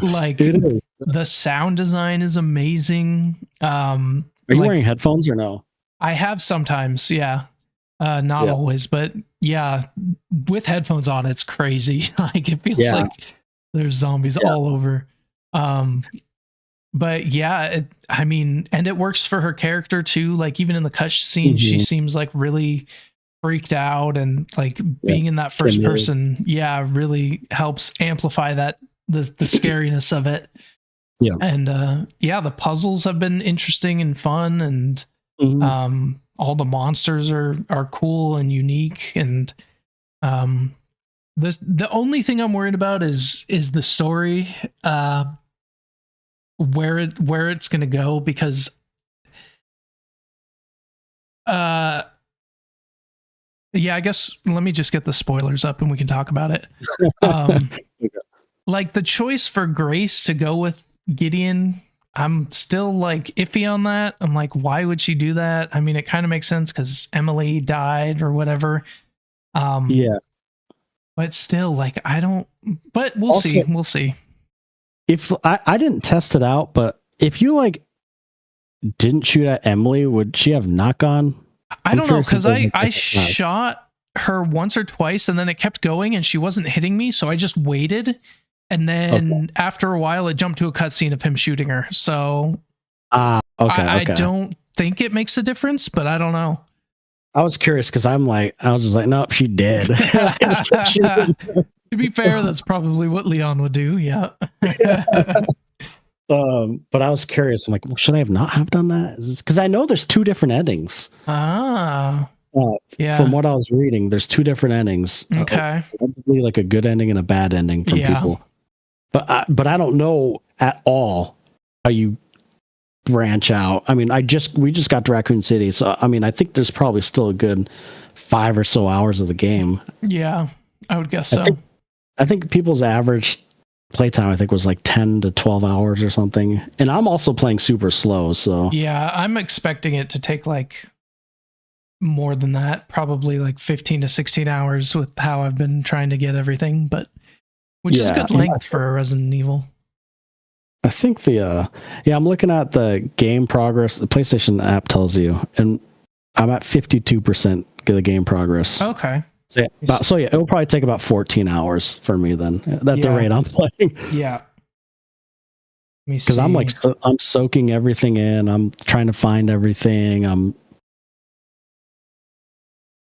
Okay, yeah. I'm at 56%, so it's just that little bit I've played in Raccoon City, probably. Yeah. So yeah, I would say probably around 12-ish hours it'll take us. Yeah. Which to me is a good length. Another good thing too is when you replay these games, the length literally cuts more than half. I was kind of assuming that because like same thing with like the Dark Souls Elden Ring game, like it speeds up so much. Yeah, like I'll definitely replay this game on the hardest difficulty, but like with all these beefed up stuff, it's like way easier. Yeah. But no, I'm really enjoying it too. I think it has a really good balance of scares and action, kind of like you said. Yeah, and I really like how when you switch to Leon, it just feels like Resident Evil 4. Like I just beat Resident Evil 4, so it's nice making just to go back. It's like a comfort level. Like with Grace, I'm like freaking out. I'm like, oh my god, around the corner, is there going to be one zombie, and is it going to be hard? Is it going to be one of those ones where it's head? It is scary. Yeah. And then you switch to Leon and you're just like, bang, bang, bang. And he still has his great freaking puns, man. He's over the top. So good. I think my favorite so far is like, I think I'm going to get a second opinion. It's like, or there's another one where he talks to the girl on the microphone. It's like, sorry, I've been a little tied up. So good. I freaking love it, man. He's so over the top. Yeah, can you see why Leon's everyone's favorite? Oh yeah, he's my favorite so far. Like I haven't played all of them, but so far, yeah, he'll still be your favorite through them all. Yeah. So I've been playing with headphones the whole game, and it's freaky, man. There's scenes with that weird, that weird thing. The girl. Yeah, the girl. Yeah. I think it's just called the girl. Yeah. Like there's scenes where like. I'm trying to run back to the safe room, but like, and I have headphones on, so I could hear her behind me, and I'm getting I get tingles in my back of my head, like she's actually behind me. I'm like, no, I gotta hurry up and get to the room. There's been a few times where I've been tingly scared, like on the edge of my seat, like, oh, it's been good. Yeah, it's crazy how different they make those experiences feel. Even just small things like the amount of inventory space. Like Leon has so much. You feel you have a whole armory. Yeah. And then you switch to Grace. It's like, oh man, do I pick up this one bullet or do I go back and drop something off so I can pick it up? And there's so much more of like, it feels like you're on a rationing budget. Yeah, with her. Definitely. Like the inventory management is important. What like I've been every time I have blood, I use it because there's been plenty of like blood to fill up your thing. Yeah, it's an interesting crafting mechanic. I like. It doesn't totally make sense, but that's fine. I like a lot of things don't make sense. Yeah. But I like how, even when fighting just a regular zombie, you can still get stuff that'll help you craft stuff. And it's interesting. Because I always try to have like one or two of those purple things where you inject. Oh yeah. Well, the Requiem too. Oh heck yeah, dude. Yeah. I save those for. I don't even waste those on any enemy, like little enemies. The only ones I'll use it on, besides like the bigger boss guys, are the ones the bloaters or whatever they're called, where their heads. Where they come back and their heads and they get all fast. I'm like, I'm just gonna put you down. Yeah, I have used it for that. Yep, I've used it for that. Yeah. But like anytime I get rare metal, I'll just freaking craft it right. Like, I don't even, instantly I try to have some. I mean, when I fought the girl, I had like 6 or 7 or 8 because I was saving them up to that point, and it helped. It made that boss fight so easy.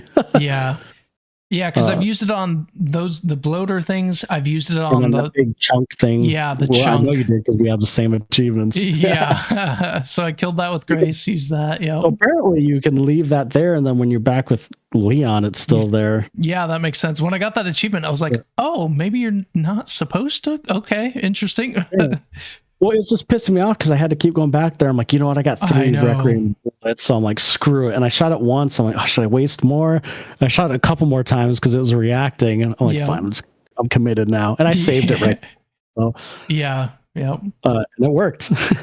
And then I used it for the big chef guy. Yeah, me too. I had to go into the garage. Yep. And I used it for a couple of small guys. But when you first like switch, so basically when like Leon gives you the gun, and then you're that's kind of like when you first start Grace's main thing. Yep. Man, when you first go through that first door and you're like, I was like running through this freaking kitchen like with no bullets. I didn't know what to freaking do. Like, did you feel like that? I felt so helpless. I'm like, God, what am I doing? I was running. There's like 5 zombies and I have like 3 bullets. I think I shot one and I was like, holy crap, this thing is strong. Okay, I need to save these. But beside that, I was like, oh man, it was stressful. It was. That beginning was stressful. I mean, purposefully, obviously. Yeah. But yeah, no, I played most Resident Evils, and this one, oh, man, I mean, I don't want to do recency bias, but this has probably one of the better like balances in all of the games, like in the sense of like between horror and action, obviously. Yeah. Like, I could see that. And then you kind of get a tension. Oh my God, I cannot talk. Tension relief with Leon. Yeah. My only complaint so far is I was like, I want to play as Leon more. I want more of a break. I know. Well, I wonder if Raccoon City you play as him more. I think so, yeah. And so I'm very curious how this last half, I mean, we're only 50% done, so I'm curious how this last half goes, because for me, a lot of the time, the second half of Resident Evil games are worse than the first half. Yeah, I can see that. At least in like Resident Evil 7 and maybe 8. But I hope this raccoon segment isn't the worst part of the game, because I'm excited for it. Yeah, seriously. I'm wondering if this one is the opposite. I wonder if this ends strong. Well, not even better. I wonder if this game's just straight good all the way through. Because I really love this first half. Like that. Yeah. The mansion or the mansion was cool. Design, yeah, that was cool. The first 30 is that Tiffany? What? No. I thought someone entered. I see someone else in the Discord. Oh, yes, hold on. You're muted for me. Or are you just listening in, Tiffany? Oh, bye. It was muted too. Where was I? What was I saying? Oh, the even the beginning before the mansion, the kind of like the intro, like the cinematic intro and stuff, I thought was pretty creepy. When you first go into that hotel with Grace as Grace. Yep. With the hooded figure and her mom and all that backstory. I thought all that was pretty creepy. And also the DualShock controller has been awesome. I don't know if you noticed, like the beginning when it was raining, you could feel the raindrop, kind of like the Astrobot. Yep. Yeah, and even like when she was doing CPR on Emily, that the controller has been really good. I like how they added all those in. Same. And it's also cinematic, like when it, like kind of like when you said like when Grace went with what's his face and Gideon and the other dude, and the guy that looks like Wesker that you told me about. It does look like Wesker. I was waiting for him to say it like Wesker. Like it just feels cinematic, like like Raccoon City, and then it shows Leon going there, and it has like the big Leon Raccoon City. Oh, so good. Like, wording, like it feels very. I don't know, there's something about this. Maybe it's because of Leon. I feel like Leon probably escalates it. Because it just feels a lot more cinematic and grand, yet still intimate, more so than at least Resident Evil 7 and 8. Yeah. Resident Evil 7. I'm trying to. So Resident Evil 7 is like Grace's parts is pretty much what Resident Evil 7 is. Yeah, that's what it seemed like. Yeah. Pure horror. And then Resident Evil 8 is kind of like Resident Evil 4 and Leon's part. Not Okay. as action heavy though. Like I feel like Leon and Resident Evil 9 is even more so. Yeah, Just he's like straight a action. freaking tank. I love love his that hatchet. Oh, Oh, so yeah, good. yeah. It's so fun. Like the first time I was the first time I knocked someone down and freaking hatchet Jeez, his head yeah. off or whatever. Oh, dude, the way he's like kicking these guys like he's freaking Thanos or something. Like, Yeah, exactly. Yes. it's so good. But yeah, as a long-time Resident Evil fan, I mean, I don't want to say too much because I haven't finished the game and also recency bias, but I don't know, this could be in the top of the list of my favorite Resident Evils if it lands it. That's awesome because like having 9 of them, it's I pretty know. crazy that they're still making really good ones. I know. And it's got me really excited with how much I've liked Grace's as like just horror, the horror aspect. It's got me really excited to go back and play 7 and 8. Yeah, I know. I mean, I know for a fact you'll like those games. If you liked 2 and this one and 3, I guess, then you'll 100% like 7 and 8. Yeah, I'm excited. This is making me want to go back and try Resident Evil 6 again. Yeah. But we'll see if that happens. So, because I have all of them on the PlayStation, but I have them on the Switch as well. Okay. Which for me, a lot of times it's easier on the Switch because I can like just game upstairs while the kids are watching TV or something. Yeah. Like with headphones on my Switch on handheld mode, you know. Yep. Because but I'm playing this one on the PlayStation. Just because I feel like, I don't know, the first time you experience Resident Evil, it should be on a big screen with headphones. It looks so good on the PlayStation. The game looks great. Yeah, and you talked about like the blood splatters and all that stuff. Yeah, Yeah. and like the rain, the ambiance, the like fogginess. You talked about Grace's intro. I also really liked Leon's, where he's like following Gideon, and Gideon's like making all the zombies, and they're just like coming at him. Like chaos in the city. Yeah, I thought that looked really good. It had really cool atmosphere. All of it. It does It's just been so good. cinematic, though. Like, doesn't it? Like, Yes. even Grace's beginning, like, it felt like I was watching a detective show.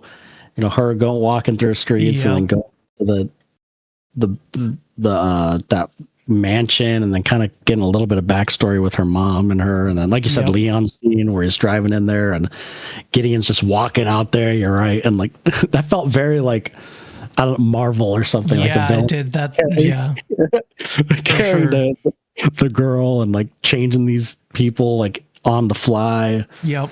And Gideon so far is a pretty cool villain. Like, he's interesting. Yeah, he doesn't seem as unhinged. Like, he has a little bit more humanity, even though he looks like a monster.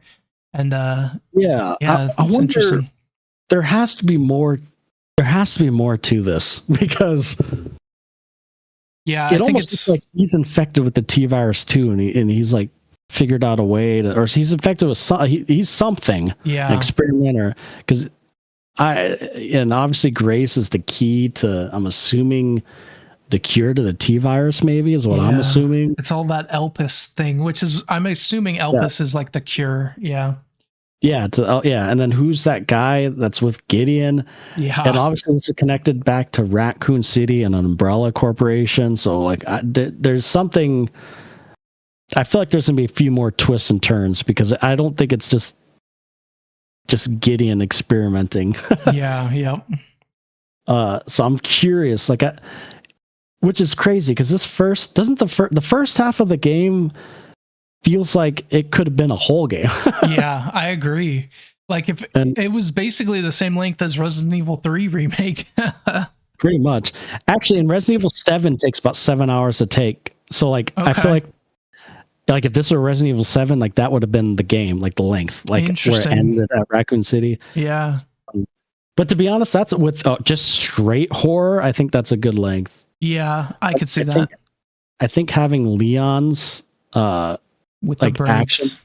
action breaks, it breaks it up enough to where I just want more and more and more and more and more. Yeah. And I think that's what the pacing does good with, is I think, like, I'm not getting bored ever, but once I'm like, oh, I want to play as Leon. I know. I want to play as Leon more, like you said. Yeah. But like you get to an interesting story beat. Like I kind of found everything in the mansion. I'm like, okay, what's next? And then, it'll switch to Leon. Like, oh, this is sweet. Yeah. This is awesome. You switch back to Grace and I have to do a little bit more puzzles and stuff, which I love. Yeah. Was it that the last time, or maybe it's the second or third time you play as Leon in the mansion. So after he gets away from Gideon, I felt like maybe I killed too many things as Grace, because I feel like there should have been more zombies and stuff. But I think yes, I was gonna say that I think you and I took our freaking time because I literally the only thing I did in that section was open up those wardrobes. Yep, same. And that's all I had to do. I collected everything else already. Yeah.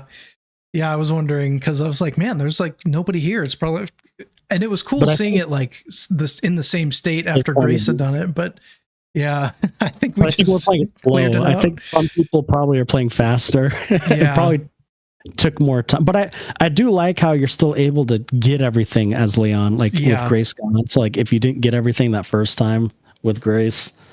Yeah, that's cool.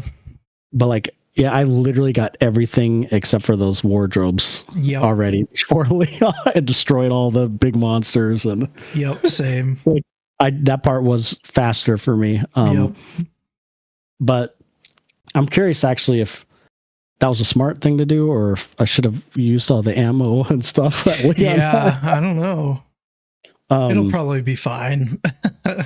It's fine. It's fine. Yeah. But yeah, I think it's awesome, man. It looks good. It sounds good. It's cinematic. You have arguably everyone's favorite character in the whole series. It's kind of connected. This one feels, I will say one thing about this compared to the other two is this one feels way more back to like traditional Resident Evil. Yeah, that's cool. In the sense of not like, obviously it still has some first person, but like just like, Umbrella Corporation, Leon, like you'll notice when you play Resident Evil 7, you could call it something else and you would totally be like, oh yeah, this isn't Resident Evil. Like it feels so disconnected, not in a bad way. Yeah, that makes sense. But you're so isolated in like some bayou in the middle of nowhere with some crazy family and your new character. Yeah. And eight feels a little bit more like it incorporates a little bit more of traditional Resident Evil, but anyways. Oh, I have some questions for you. Some lore questions. Okay. So, and I don't know if you'll know this, but obviously the guy who looks like Wesker, I'm assuming you don't know much about that. But the girl that's helping Leon, is that the girl from 2 that what's her name saves? That I just saw at like the end? The one with that Claire saves. Oh yeah, the one with the one that's helping Leon in the on the computer and has the glove. I don't know. I was trying to piece it together too. I don't know. I haven't played Resident Evil. The name sounded familiar, but I only heard that girl's name when I watched the speed run. So I'm not 100% sure. I think it might be. I'm not positive either, to be honest. Yeah. But she clearly was at Raccoon City. Yeah. And then the other question, Grace Ashcroft. Ashcroft sounds familiar. Is she related to somebody else that I should know, or? Yeah. It's in a. Okay, she obviously her mother is Alyssa, so she is in a different game. I think it's called Resident Evil Outbreak. It's like a spin-off. Okay. A spin-off survival game. But yes, she is in another game. Her mom is in another game. Okay. I thought that might be the case. It didn't really affect the story or anything, but I was just curious, trying to connect some. So yeah, she is part of previous characters. Yes. Okay, cool. And then, but yeah, as far as like the Wes Welker looking dude, Wes Welker. He is white. Yes. The Wesker. Wesker. He looks like him. I mean, he has that slicked hair, back slicked hair, the glass. I mean, I'm almost waiting for them to name drop, but I don't know. You just never know with these characters who they bring back, who they don't, who's dead, who's not dead. Yep. Yeah, because I remember last time you said Wesker, and I looked up a picture of him, and then when this guy showed up, I'm like, wait, is that the same guy? Trust me, I thought it when they opened the door and they showed him. I'm like, wait a second. Is it, yeah. It would make sense in the sense of, Umbrella and all that stuff. I know you haven't played a game with Wesker yet, but yeah, which is funny because he's like one of the biggest like bad guy, like the most recognizable bad guy in Resident Evil. That's funny. But he's like in the ones you haven't played, like 1 and 5 and some spin-offs. Interesting. But yeah, I'm curious what they do with Leon. I mean, I don't think they're gonna kill him off. Yeah, I agree. But I don't know. Like I feel like while this first half I feel like the second half is gonna be very story driven compared to the first half. Yeah. I do think it's going to open up. Yeah. The first half is like finding little scraps of knowledge of like what's going on, but I think we're going to hit some floodgates. Yeah, I'm excited. I mean, I've played 7 hours in the last 2 days. Day and a half. Yeah. Which is a lot for me. I usually don't play that. I mean, I told Kara, I'm like, Friday's pretty much, I couldn't play till noon. Yeah. I actually didn't take that day off, so I was working a little bit, and then I had to watch Leah because Kara worked. Yeah. But I played from like 1 until like 5 or 6, and I'm like, I should probably eat dinner and hang out with the kids. And I felt bad because when you texted me that, it came out at 10 my time, so I had played like an hour. I stayed up to like 11, and I was like, oh dang, really? That sucks. And I'm like, I've already played an hour. Dude, I wanted to so bad, but I had to wait. But don't worry, I played like 4 hours that day, and then I played obviously another. Nice. Yeah, hours. I played that because I knew I wasn't going to be able to play much the next day until the nighttime because Tiffany doesn't like these games. So she's not watching you. No. The first time she looked at my game was when I found that body with no organs in it, and she's like, "Ew!" I'm like, "Don't watch it." Oh. I tried to get Kara to watch too. She's like, hell no. I'm like, honestly, it is a pretty freaky one. So yeah. So I've been playing Pokemon Fire or Leaf Green when during the day. That's such different swings. Mm-hmm. Oh, that's too funny, dude. Pokemon and Resident Evil. Yep. Good combination. Yeah. Have you been playing the one on the Switch? Yeah, the new one. It just came out same day as Resident Evil. How is that? I've heard mixed things. I think the reason you've heard mixed things is they could have very easily just put this on the Game Boy. Stuff. Why didn't they? Because it's Pokemon and they'll make money and they'll get suckers like me to buy it. Yeah, I probably won't buy. If it was on the Game Boy Advance, like. Yeah, but isn't that the whole reason we pay for that? So we could see stuff on there. Yeah, it's dumb. That is why I think I've heard. Yeah, that's the negative on it. Yeah, it's only $20, but I mean, it should have been free. Yeah. They did announce that Pokemon XD Gale of Darkness is going to be on the GameCube one this month, March. No, I did see that. The one I haven't heard of until you mentioned it. Yeah, I've never played it, so I'm excited. And then I know that. Are you going to get that Zootopia? If it does not look like my style game, I'm probably not getting it. But are you? I probably will, but probably not right away. I think it'll be something fun to play with Tiffany because it looks like Animal Crossing, and we played that a ton. Yeah. So yeah, I'll probably get it. Yeah, you'll have to let me know what it is. I know myself, and if I just won't play that. Yeah, you didn't play that much Animal Crossing, right? I played probably compared to me. No, I played probably like 30 to 40 hours. Oh, we have like hundreds of hours. Yeah. Okay. So I didn't play. Yeah, but I played a lot, but not compared to most people. Yeah. And I liked it. Be similar. I do like it. But like, I don't know. It's just not my main like vibe. I don't know. Yeah. The new Pokemon that they're gonna release next year looks cool. Yeah, it looks way better than Scarlet Violet. Yeah. The water graphics look good. It looks really good. Yeah, I'm excited. And it's not releasing this year too, which I was a little shocked about. Yeah, yeah, I'm fine with that. Make it. I mean, make it better. Make it look good. Yep. But anywho, next time we talk on the podcast, I'm sure we'll both be done with Yep. Resident Evil 9. Yep. This will be cool though, because like this isn't going to be like your last new Resident Evil experience, because you still have like. I think after 9, I'm gonna go to 7. Yeah. That's what I would do. I would do 7 and 8. Yeah. That's my then plan.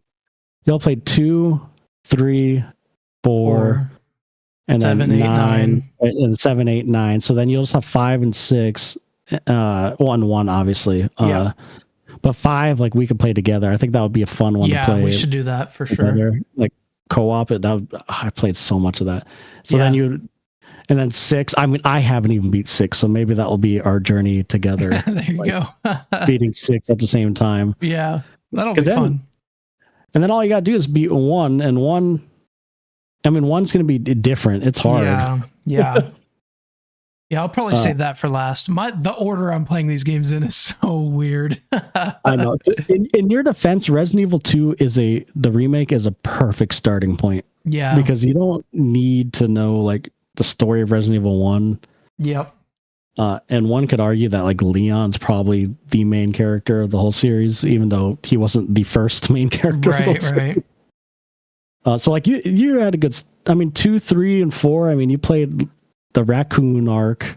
Yeah, and I don't feel lost or anything. Like I'm sure there's things that I'm reading that I'd be like, oh, that's that, but like it doesn't take away from how I'm enjoying it now. So yeah. Yeah, exactly. Yeah, and 7 and 8 are almost its own stories. 8 connects a little bit, but so like you won't feel lost in 7 or 8. Sweet, yeah.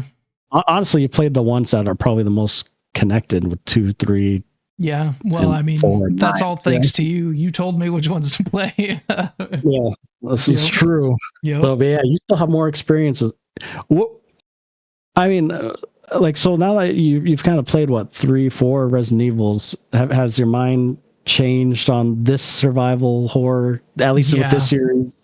Yeah, I'm way more into it, and it's the drawbacks. I've learned how to play around them, and like. The stuff that used to like annoy me, and I think it doesn't even annoy me as much in this game. I think Alien Isolation was the one that really made me like, oh, like that game's pretty hard and does not give you a lot of stuff, and you can't even really kill the xenomorph. And so I just felt like I never had enough stuff. But now I'd probably be able to go back and beat it. And I think Resident Evil does it a little better. I was gonna say, in your defense, I mean, Resident Evil is survival horror. Like, I think anything you play that's not Resident Evil won't be as like in the survival horror genre. Yeah, won't be as good. I mean, it might be good, but Resident Evil's like the bread and butter of survival horror. Yep. So yeah, I've been really. I knew once I got through 1, I would be hooked. Once I got through one of the games and like finished it all the way through, learned all the stuff, I'd be hooked. So, and it was a good time to do it right before 9 came out. So, yeah, and I like. Well, I'm sure you like too. They're not like super long games. Yeah, which I like it. 7 to 10 to 12 hours, but they're replayable. Like, yeah, that's cool. Because like Resident Evil 7, you'll play it and you'll beat it in like 6-7 hours. Yep. But like you can replay, with all your current weapons, your upgraded weapons, or like Resident Evil 5.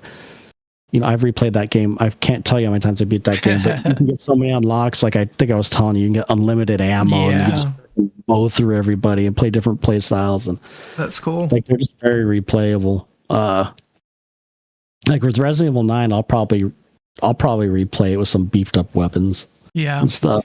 Oh, especially we didn't even really talk about the fact that I beat Resident Evil 4 also. So yes, I really enjoyed that game. What did you think at the end of that? Yeah, the last, because you started back up at the castle, right? Yeah, right when I got to the castle was where my save was.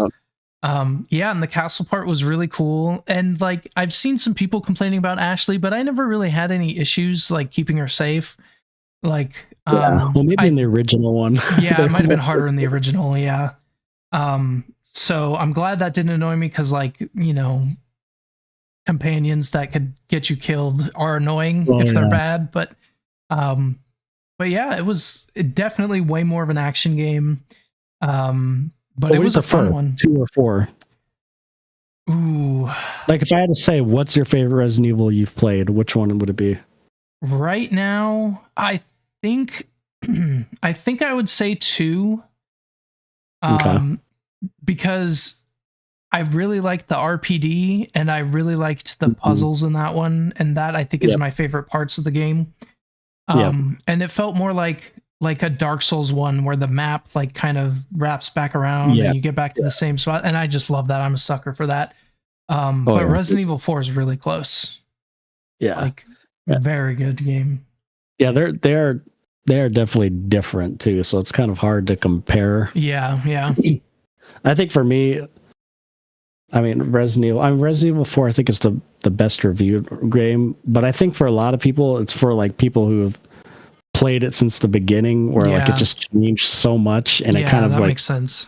That was like the next, like we've never seen something like that, like almost like, I don't want to, not as drastic as like Ocarina, but like in a similar vein where like it just changed the game for Resident Evil. Yeah, that makes sense. I think I even texted you like that would be a crazy jump from the like locked camera to like just that style would be way different, and I could see the jump getting a lot of people having that be their favorites. And I remember first playing that. I played it on the GameCube, and I was like freaking blown away. And I was only like freaking 11 or 12. Or too young. Exactly. I'm too young. Hey man.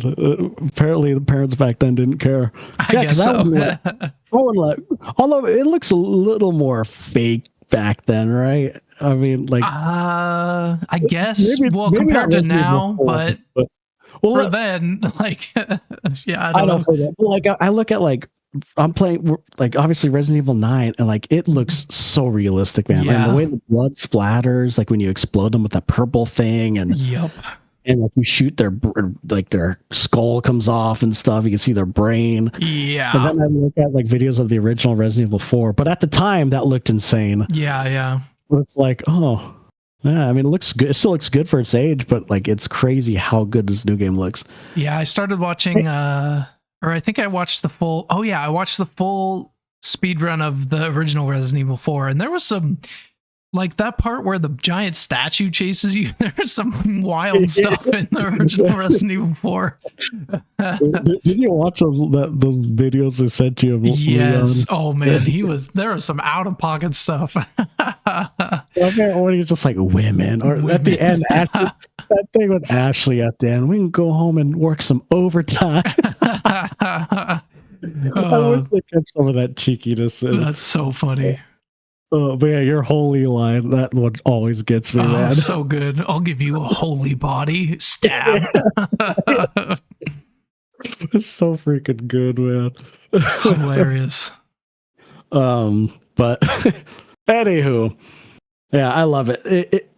If you're asking if Resident Evil 9 lived up to my expectations after all this months and months and months of hype, it 100% already has. I'm not even done with the game. That's awesome. It's exceeded my expectations. I do not have expectations because I just started, but it's great. Yep. Yeah. And like we mentioned, I knew you would like these kind of games, man. I knew you would have 20 years in the making to get me to play these games. Seriously, like I knew you would. I'm like, I just get past the inventory management. I know you like the puzzles, and and I know you'd like it all. And you do. So I was right. Yep. And I knew you would be. I'm glad I finally got there.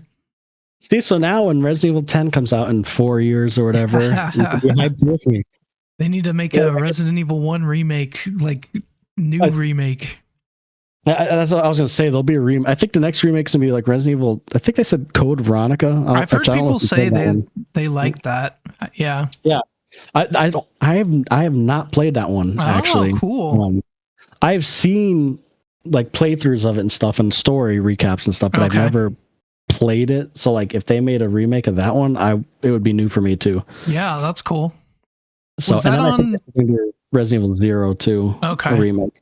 Was that on PlayStation or was it on like a mobile system, or what was Code Veronica on?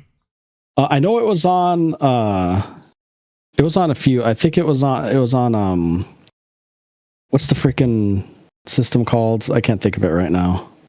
Dreamcast? Okay. PS2, PS4, Dreamcast, GameCube, PlayStation 3, Xbox 360. Okay. I had a buddy who had a Dreamcast and played it on there. But yeah, so I believe it's rumored that, almost pretty positive, that this is going to be the next remake. Sweet. And I believe this game is 2027 is what it says. I don't know. That makes sense. If I remember correctly, this is the story that leads up to Resident Evil 1. Okay. You think that would be Resident Evil 0. Yeah, I was just about to say that. I'm don't quote me on it, but I'm pretty sure it's literally the lead up. I'm gonna look it up. Actually. Yeah, it looks like one, or like those older ones, yeah. Interesting. Okay, yeah, it's oh, my ear. I'm trying to look. I'll have to look it up, but okay, it follows okay, just kidding. So I was wrong. It leads up to I think Resident Evil 3 then. So I was wrong. Follows Claire Redfield searching for her brother Chris 3 months after Resident Evil 2. Okay. So then makes Resident sense. Evil 0, I guess Resident Evil 0 does lead up to one of them. No. Okay, I was wrong. Resident Evil Revelation leads up to the first. Jeez, which I don't know these names. I've heard of it. I've seen this. Revelations is actually fun. This one's fun. And you know what? I was wrong. That one of them leads up to dang Resident Evil 1. This one is a survival horror game so it bridges the gap between Resident Evil 4 and 5. Okay. 4 and 5, which makes sense now I'm thinking about it, actually, because Jill's in this one. Yeah. Okay, and then 0. I don't remember 0's about, to be quite honest. There's so many. Yeah. Okay, this one's a prequel to Resident Evil. That one's legit.